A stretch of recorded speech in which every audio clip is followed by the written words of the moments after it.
G'day, how you going? It's Brad Shepherd here from Peak Physique, and here to present you with our Peak Physique How to Lose Ugly Unwanted Body Fat webinar, and of course, feel better than ever.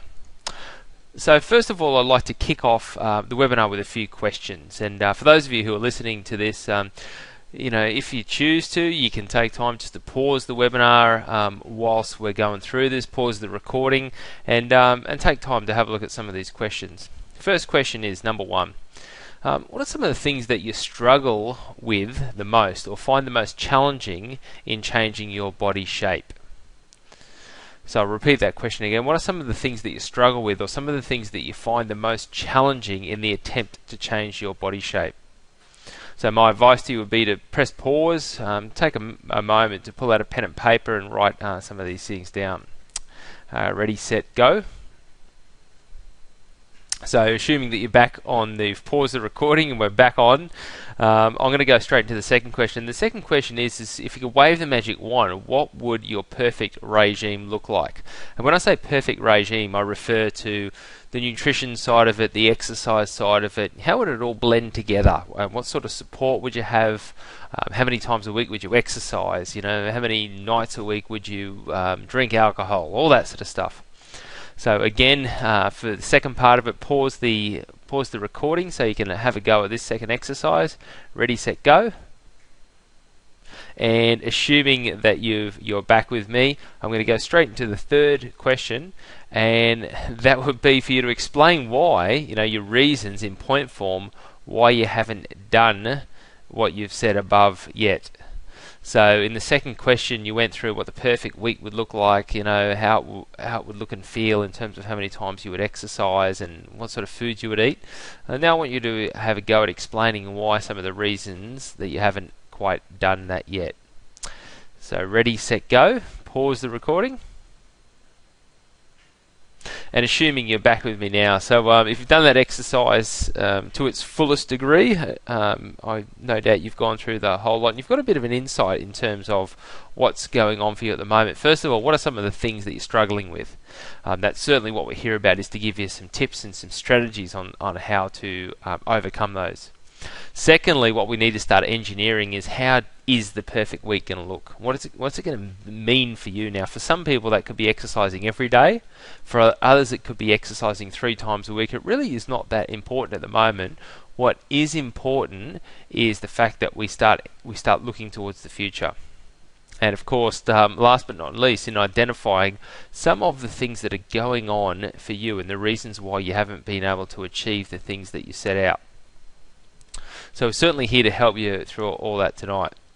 Now, I guess is it safe to say that I can't give you everything in around about 30 minutes, but what I can do is I can make some recommendations. I'm going to make some suggestions. I'm going to tell you to do some things. I may tell you to read books. I might tell you to embark on some type of exercise regime or incorporate something, and quite simply it would just be against my values to not be doing that. To kick off with, there are 5 key areas you really need to develop. Number 1, you need to develop the success mindset. Number 2, you need to have a big enough reason or desire, and I call that the concept of getting uncomfortable, and I'm going to elaborate and explain what that means very soon. Number 3, you need to follow a structured exercise regime. Number 4, you need to tweak your nutrition to match your goals. And finally, number 5, you need to be held accountable to reach your goals.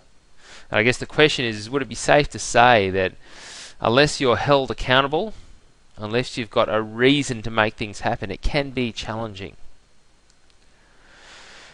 So I'd like to elaborate some of the hard facts. I've been in this game for a very, very, very long time, and I've witnessed many things. And the first question I got for those of you who are watching is, have you tried unsuccessfully to stick to a structured training regime or maybe a diet, only to find for whatever reason that somewhere along the way you hit a major roadblock or something just stopped you from getting where you wanted to get to? Number 2, have you once started to get results, however found that you just couldn't get to where you wanted? So things were moving in the right direction. Your body started to change. Maybe you were able to stick to a regime and you're feeling satisfied. However, you just couldn't get to the spot that you were really aiming for. Third point I'd like to make, and some of the hard facts, is: are you frustrated with your body and wish that the results would just come a little bit easier? Some more hard facts. For 20 years now, like I said, I've been personal training now for 16 years, so a very long time. Been writing diets, designing training programs for well over 25 years now, so a very, very long time. And I've seen so many people embark on new body transformation programs. Now, many people out there are successful. However, I've seen many, many people fail as well. Now, those who do achieve success are often faced with the whole what's next feeling, which can lead to some self-sabotage. I'm not sure if you've ever hit a goal or taken yourself or lost some weight or been able to achieve a certain target. Let's say you said, I want to lose 6 kilos by a certain date. And you did everything you could, you exercised, you ate the right foods, and you got that goal, and then all of a sudden you got hit with the what's next, and suddenly that led to self-sabotage. So you began eating foods that you wouldn't otherwise eat, you began missing workouts, and all of a sudden the weight came back on. And I guess the last question is why is it, as a society, we're just getting so much more fatter and so much more unfit? Australia, if you're not aware, is now the world's fattest nation. So we don't like losing many things, and we've certainly won this battle as well. Pretty scary, and a bit of an example of the way that our society is headed. Look, from my experience, I see that it boils down to a few simple principles. Number one, your beliefs about what's possible. Number two, a lack of education about achieving the body that you want or getting the results that you desire. And finally, a lack of accountability about getting the body or getting the results that you desire. So let's have a look at those three. First of all, your beliefs about possible. Would it be fair to say that everything that goes on in between your two ears plays a fairly major impact to everything that happens in your life? So what I would like to do very soon is explore some of these beliefs and some of the things that are happening. Quite often they've been influenced, we've been influenced by people around us, those that love us the most, and we're going to just explore some of those things. Number two, the lack of education. Now, if I was to ask you how many books out there in the bookstores do they have on nutritious eating, losing weight, or getting fit, and I'm sure the answer you would say would be there would be lots of them. There would actually be thousands and thousands of them produced over time. Now, if I was also to ask you how many of those books actually get bought, I'm sure you would say to me that there are a very large number of those books that would actually get bought. However, once those books were bought, of course they would get bought because they wouldn't continue producing them if they didn't get bought. Once they got home, the next question would be, how many of those do you think actually get read? And I think at that stage you'll find the number will drastically reduce. Of the books that get bought, you'll probably find it somewhere in the 20 to 30% range. Then the last question I've got for you is, of those books that actually get read, can you put a number on those that would actually get implemented? And, interestingly enough, the stats are incredibly low. It's something lower than 0.2% or something like that of books. It's incredible. So, safe to say that there is a lot of education out there. However, it can be so mixed and so varied. And so what we'd like to do on this webinar is to produce you a few ideas and a few strategies that you can incorporate. Finally, number three, a lack of accountability. So really, what we're talking about here is having someone guide you and having someone with you along the way, every step of the way, to make sure that you're able to get the results that you desire. Makes sense, doesn't it? You wouldn't entrust, the person working in the local takeaway store to look after your accounting and tax, would you? You'd go to a qualified professional. And so what we'd like to speak about today is how you can incorporate that accountability. So I'm here to tell you that it's not your fault, but at this stage it is your responsibility to do something about it. And I'm sure that's why we're all here on this webinar. So I'm here to tell you that you can have the body that you so desire, and you might say, well, why can I say that? Well, I've done it myself, plus I've inspired thousands of others to do the same over the last 20 years. There's a couple of images of myself. As you can see, on the left-hand side there, took up the sport of eating, was very fond of that. Found that my mum had to, help me make me clothes that I could fit into and all the rest of it, and took myself from being incredibly overweight and uncomfortable to stepping on the stage at the Mr. Australia and winning that title over on the right hand side. Not only that, that's enabled me to go on and to lead the lifestyle of my dreams. And so, why do I tell you all this? It's because it's had such a profound impact on my life that I'm so passionate about it, and I want to go out there and share it with other people. It's enabled me to meet my now wife that you see in the photo there, I tell you this because it brings me so much satisfaction to be able to lead a lifestyle where we get to, number one, do the things that we love on a daily basis, and also we get the opportunity to impact others and see the change in other people's lives and be a part of that. Here's some examples of some of the people that we have inspired, and just to give you an example, some of the before and after type images of people that have come and seen us and had the major transformations.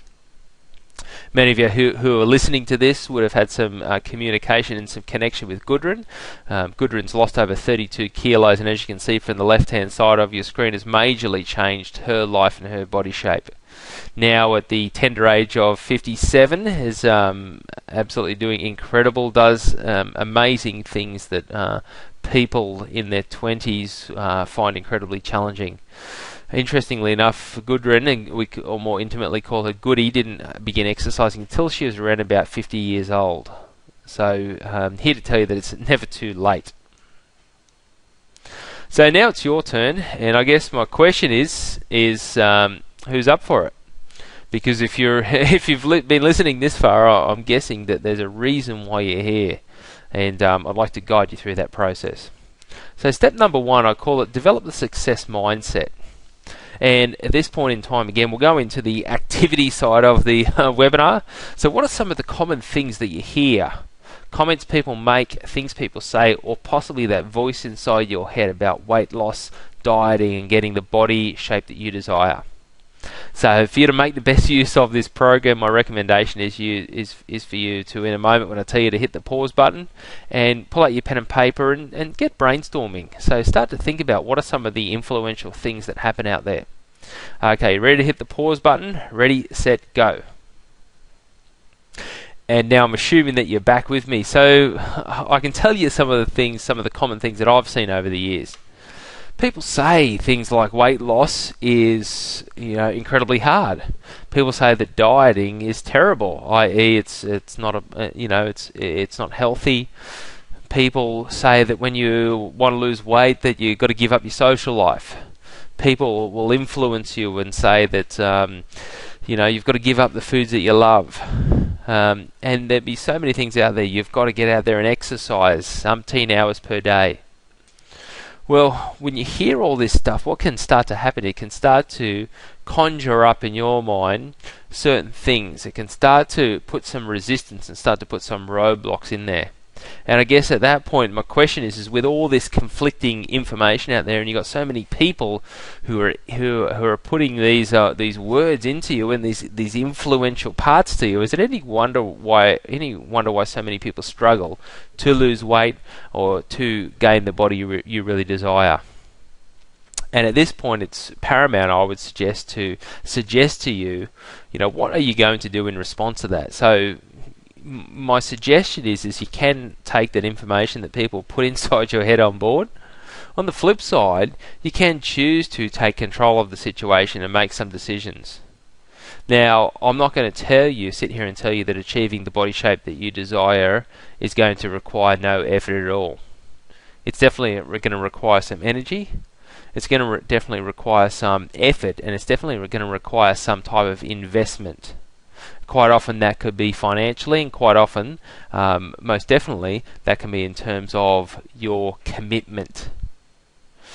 However, what I'm telling you is that you can make a proactive choice to make this happen. And the success mindset I speak about in many circumstances is that really, and unless you're going to be either drawn towards pleasure, i.e. heading yourself towards something pleasurable, or to move yourself away from pain, then more often than not people are going to remain stuck. So let's talk about those two in a bit more detail. So if I speak about moving towards pleasure, so moving towards pleasure can be, for example, an event. Let's say you've got a high school reunion coming up. It's your 30-year high school reunion, and you want to make an impact when you walk through the door. That's a that's a very great example of leading yourself towards pleasure. Having a goal and saying, hey, look, I want to hit that room and I want people to say, wow, what has happened to that person? On the flip side, moving yourself away from pain, unless you're have enough discomfort or enough, possibly we call it discontentment, there's a chance that you might not do anything at all. And for many people, that's the way they stay. You know, there's a few decisions you can make in life. You know, there's the right decision, there's the wrong decision, and there's no decision at all. My question to you is, which one of those do you think is going to keep you stuck? And if you guessed no decision, then you're absolutely correct. So that's where I say have enough big enough reason or desire. And I call that get uncomfortable, because quite often, unless we get uncomfortable enough, unless we take a good, long, hard look in the mirror, unless we come to the realization that we're just not prepared to buy a larger size clothes, unless we overcome the reality that every time we go over a bump in the car that everything in the body seems to jiggle, and that's uncomfortable, then you may just not do anything at all.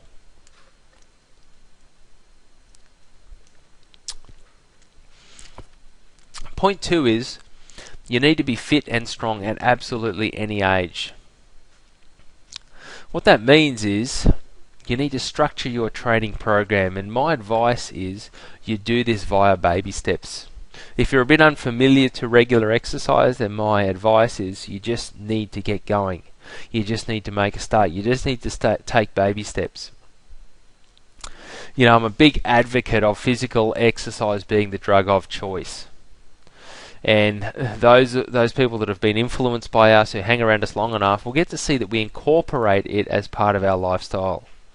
I've recently myself and my wife have just recently started our family. Our daughter's almost 3 years old. Our son's just over 1.5. And we've incorporated physical exercise as part of our life. So what you'll find us is hanging out with our kids. So we've got everything that you can imagine. We've got the running prams, we've got the backpacks that we stick the kids in where we exercise with them. And really, from my perspective, I've seen so many circumstances where I've heard people say to me, look, can't exercise because of the kids. Can't do this because of the kids, can't do that because of the kids. And I was certainly, took a lot of that information on board and said, look, I want to, number one, not sacrifice that. I still want to make that part of my life. But number two, I also want to be the example for those two little people whose lives I'm going to have an influence on. And you know, already, you know, out of the normal working week, you know, out of the normal week, you know, calendar week, out of 7 days, at least 5 of those days I'll be exercising with my kids in some capacity, and for me that brings me a lot of joy and satisfaction. But the advice that I give to you is that you just need to get out there and just need to get moving, and no one I can think better to give an example of that than Cliffy Young. No doubt many of you Aussies have seen Cliffy Young in action. Absolute trooper, and the whole thing about the way that he ran was just the fact that he was just out there doing it. And I've taught thousands of people to run from not being able to run, or from having a fear or a concern about running. And the Cliffy Young shuffle is the most classic part. In terms of how hard do you train, well, that's this table that I've put up is what we call the perceived exertion chart. And really, I'm here to tell you that you don't have to be absolutely training so that you feel unwell, you feel sick, or any of that sort of stuff. A lot of your training needs to be done in around about that number 2 to 3 zone, the 4 to 6 zone. And if you have a look at that 4 to 6 zone, the moderate activity, feels like you can exercise for hours, breathing heavily and hold a short conversation. So you don't have to be out there doing your maximum efforts. Sure, as you become fitter and stronger, that can become part of it. But just to know that being out there in the first instance is the most important part. Now, you do need to strengthen your body. Strengthening your body is so critical. Every year after the age of around about 30 that you don't strengthen your muscles, you can lose somewhere between half a kilo to about a kilo of muscle per year. Now, that might not sound like a lot, but if you can just imagine for a moment taking 1 kilogram of rump steak and putting it on a plate, that's quite a large piece of steak, by the way, and having that amount of muscle exit your body every single year. Now, over the course of a year, it's probably not much. You could probably slice a bit off the thigh and there you go, it's gone. But over the course of 5 years or 10 years, you ever think about 10 kilos of actual skeletal muscle leaving your body? It's alarming. And it's no wonder that you see so many old people who become chronologically old and at the same time they become chronically ill and have an inability to hold their posture upright, are prone to all sorts of injuries. This guy that you're looking at on the screen, no doubt he is what you would call the picture of good health for someone who is growing chronologically older. So really it gives a reason to say that you need to be doing strength training. You need to be strengthening. Now, you don't have to be hitting the gym every single day like Arnold Schwarzenegger. What you do need to do is you need to have a regime in place where you can exercise and you've got some strengthening exercises. And look, if you're confused about that, just contact us. We'll help you with that. We'll show you the next step and we'll show you what you need to do. Let's get straight into nutrition, one of my favourite topics. Here's a few conclusions to draw about nutrition from the many, many years I've been advising people on nutrition. Number one, many people are just simply too busy to eat or to prepare food. And as I speak about these, you can let me know whether or not you agree with them. Number two, many people consume the balance of their calories in a later part of the day or at times when they are expending less energy. Number three, many individuals overconsume carbohydrates, that is, they eat too many carbohydrates and eat too little protein to match their daily requirements. And number four, many people who have monitored their foods are either fat phobic, and what we mean by fat phobic is that they just don't include any fat in their diet at all, or have jumped on what I call the zero carbohydrate bandwagon. That is, they've followed the concept of eating no carbs at all. Let's go through these points in a bit more detail. Number one, many people are simply too busy to eat or to prepare food. It's just become part of our modern day society that people are getting incredibly busier and busier and busier. Consequently, what happens is that in the modern working environment, sometimes the desire for food drops because people are just so busy living and feeding off coffee all day. And number two, the time to stop and think about food and enjoy it is reduced. The ability to prepare food is reduced, and so people are heading more towards processed foods. Now, I've consulted to many people who go through their working day who will quite often skip breakfast, rush out the door, grab a coffee on the way, possibly make it all the way through to about lunch where they might grab a snack, but by the end of the day they are absolutely starving. No wonder that their body goes on a roller coaster energy ride. Number two, many people consume their calories during the later part of the day or at times when they are expending less energy, and this probably leads on from point number one. So many people I've consulted to who have come to me and said, look, I just get home and I am absolutely ravenous. I walk through the door, I'm cooking dinner, and at the same time I'm snacking on biscuits while drinking a glass of red wine, and that's really my time to unwind and relax. What people are telling me there is really they haven't taken time and taken the opportunity to adequately fuel themselves through the earlier stages of the day. If you're getting to the later part of the day and you are absolutely starving, there's a very good chance that you may not have correctly and adequately fueled yourself appropriately to get you to the end of the day. Now, that can lead to a bit of a vicious circle, because what happens is you just get into the pattern of eating larger meals later on in the day. You wake up and then you're not hungry. And then the pattern repeats itself. So here's some ways that you can change your appetite. I'll run you through these points now. Step number 1 is to cut out your carbohydrates at night, or any wine, alcohol, unnecessary calories, any cheese, biscuits, chocolates, ice cream, all that sort of stuff. Just cut it all out at night. Now I'm going to get into the concept of carbohydrates very soon, but first of all, just bear with me for this so I can give you these tips. What that means is that you'll end up with a decent serving of protein, and the lean types of protein that I would recommend would be, chicken, fish, pork, veal, salmon, any of that great meat, and anywhere from 100 to 200 grams of veggies, including broccoli, snow peas, capsicum, squash. Look, you can knock yourself out with vegetables. They're absolutely fantastic, and the more of those that you can have, the better.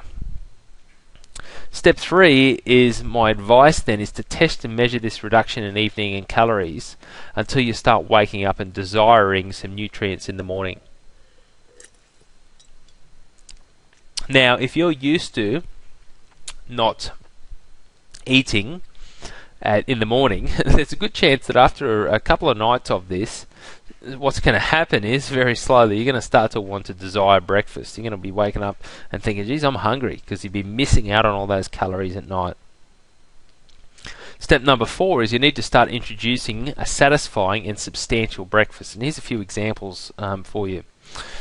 First of all is the eggs. So my recommendation is here to have 3 egg whites with 1 yolk. And you might say, well, what do you pull out the yolks for? Well, the yolks themselves have 6 grams of fat. And although the yolks themselves are highly nutritious, for someone who's looking to embark on some sort of weight loss regime, my recommendation would be just to reduce the number of yolks that you have in there. What you might put that on is 2 pieces of soy and linseed toast. And why do I choose the soy and linseed toast? Well, it's a low GI food. It's absolutely great. Slow releasing carbohydrate, which means it's going to give you a longer sustained energy. Another suggestion, now these are options, one or the other, not and. So would be eat around about half a cup of oats or porridge if you want to cook it, with half a cup of low-fat skim milk or soy. And maybe you can sprinkle on there some diced fruits, and possibly even some linseed or some sunflower seeds or pumpkin seeds, or any of that sort of stuff is fantastic. Alternatively, if you're just going, look, there's no way I would wake up in the morning and want to eat any food, then what you could do is mix yourself up a shake. You can put some strawberries in, put a bit of water, and put some protein powder. Now, protein powder is an interesting one because there's a bit of a misconception out there that protein powder is only for bodybuilders and for people who are looking to pack on muscle. It's not the case. Protein powder is just a simple way to eat protein. So, the average protein shake has the equivalent nutrients of a chicken breast.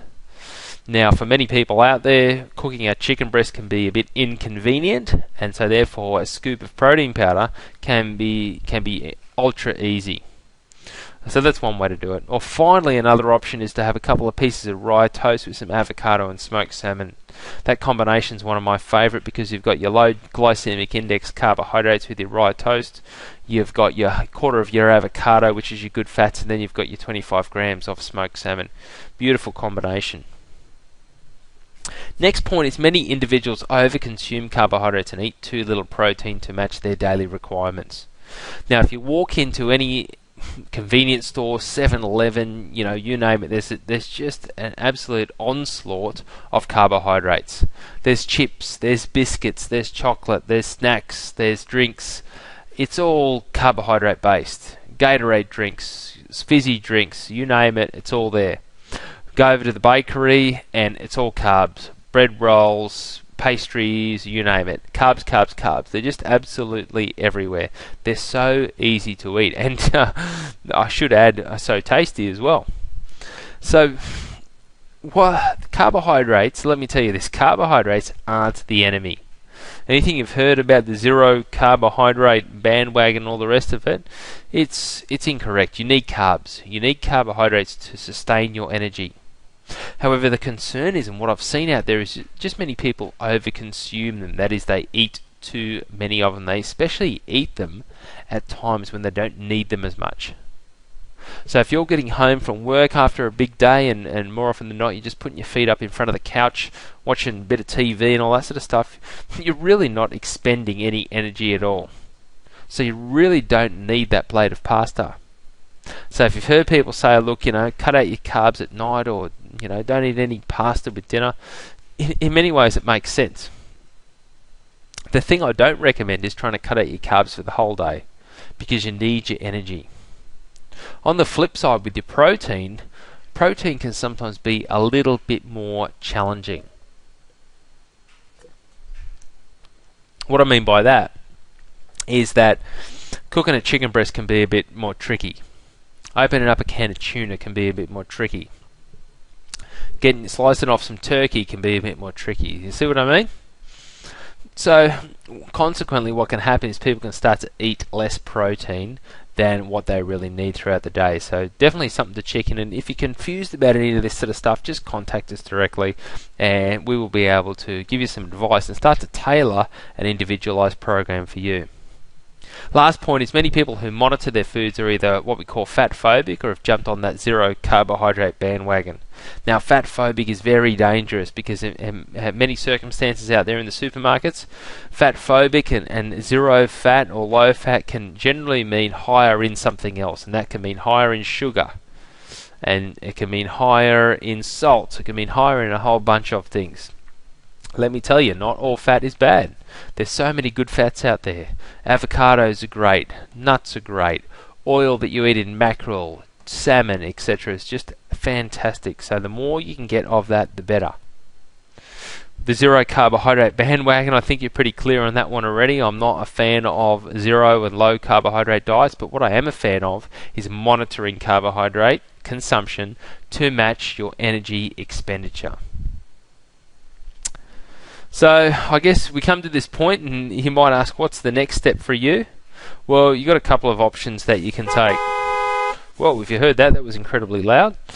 A couple of options you can take. Number one is that we say you can continue to do the same things day in, day out and get the same results. Or number two, we can say you can invest in yourself now so you can reach the fitness goals you desire and achieve the body that you deserve. And those 5 key components that we speak about are so critical. At the very top is mindset, having the correct mindset to make it happen. Over on the right hand side, the desire, making sure that you have the desire, the burning desire to want to make it happen. Following it around clockwise is having the correct program. You need to have a structured program. You need to have that program monitored by a professional. You need to have it structured in such a way that it has the elements of both strengthening and cardiovascular. And you need to make sure that that program is constantly varied, because your body is an amazingly adaptive mechanism. What you need to do is you need to keep shocking your body so that it can respond to it. Following around clockwise, the nutrition is so critical. Depending on who you speak to, your nutrition can play anywhere from 60 to 80% of the importance in terms of the results that you get in shaping the body you desire. And finally, around there, the accountability. It's having someone there with you every single step of the way. Someone who has your genuine best interests at heart and really wants to see you succeed every step of the way. But of course, the question can be, where do you start? And for many people, that we've helped over the years and we've seen had great success, it just simply has been that. It just simply has been a step-by-step process, taking the first step. Now, if you're listening to this, there's a good chance that you might have already had some communication or some connection with us, and I certainly commend you on that. However, if it's the first time that you've come to meet us, you're probably on the other end and saying, okay, well, what do I do? You know, what's the next step from here? And so really what we want to do is we want to reward those of you for being here and you know, giving us your time and energy. And so we want to reward you with a bonus for being here. How's that going to play out? Well, what we'd like you to do, or what we're going to offer you is to, and I say here, act quickly, because we realise that changing your body is not just something that is an individual thing. Of course, you're going to be doing it for yourself. However, more often than not, you're going to find there's going to be a friend, a partner, a loved one, maybe a work colleague that you would like to come along with you for the journey. So for those of you who have been with us already, what we'd like to do is we'd like to extend the relationship that we've got with you and to we'd like you to bring along someone to come and experience what we do for free. If you're hearing us for the first time, we'd like to make it a double offer. So we would like to invite those of you who haven't had a chance to experience it yet to come along and have a go. And we'd also invite you to bring someone with you, because sometimes, you know, just taking that first step can seem a little bit daunting, and we would like to help you through that process. So what's the next step? How do you do it? What do you do to make it happen? Well, what you need to do is the following. Number one, you can email Gudrun directly. That's Gudrun at peak-physique.com.au. So you can copy that email down and just send that straight through and just make a mention of this. Or you can call Gudrun directly on her mobile, or alternatively you can SMS Gudrun and basically secure your place on that today. Look, you know, we really look forward to having you along at the next step with us. There's a photo of Goody there. She certainly can't wait to meet you, and we certainly can't wait to have you as a more extended part of our team, and certainly have you as one of our success stories as well. So at this point, I would just like to say thank you. Not only have you given me your most valuable commodity, which is your time, but you've also enabled me to fulfill my purpose, which is, of course, inspiring individuals to achieve their dreams and their goals through exercise. So thanks very much for listening. My name's Brad Shepherd, and I run Peak Physique, and look forward to connecting with you soon. Bye-bye.